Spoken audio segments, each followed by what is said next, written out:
Start.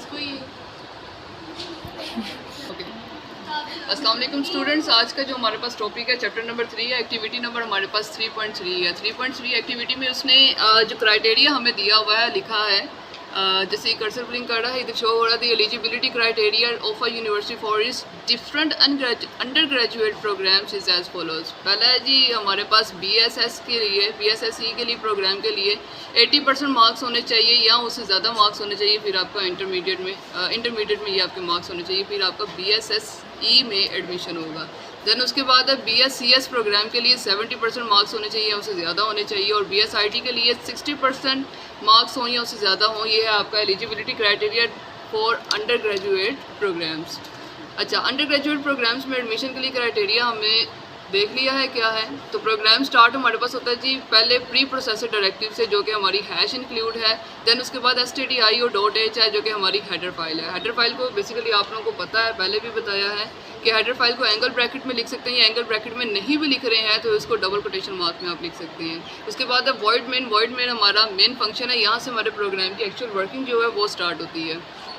Data type हमने क्या ली हुई है इस प्रोग्राम में, फ्लोट ली है और एक वेरिएबल नेम उसको दिया है परसेंट के नाम से। प्रिंट एफ यानी enter percentage of intermediate marks. जो प्रिंट एफ में जो भी मैंने फॉर्मेट स्ट्रिंग लिखा होगा, एज यूजुअल आपको पहले भी बताया है, जो भी फॉर्मेट स्ट्रिंग लिखा हुआ है वो एज इट इज स्क्रीन के ऊपर शो हो जाता है, यानी आउटपुट स्क्रीन के ऊपर डिस्प्ले हो जाता है।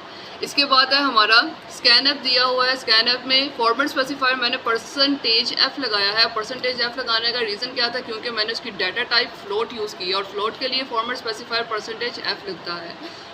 %, यानी वेरिएबल क्या था, किस वेरिएबल की वैल्यू स्कैन एफ के थ्रू हमसे मांगेगा, जो कि हमने ऊपर डिक्लेयर करवाया हुआ है % के नाम से। इसके बाद है जी इफ़ %greater than 80, इसमें कंडीशन लगी है, जो स्टेटमेंट लगी है इफ़ एल्स की, यानी एल्स इफ़।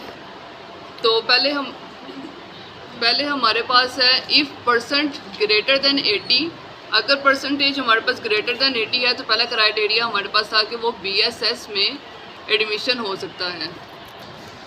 इसके बाद है जी हमारे पास इसी तरह अगर हमारा 80% से हमारी परसेंटेज ग्रेटर नहीं है तो डेफिनेटली हमारा एडमिशन क्राइटेरिया यानी प्रोग्राम की नीड के डिमांड के मुताबिक BSSE में नहीं होगा।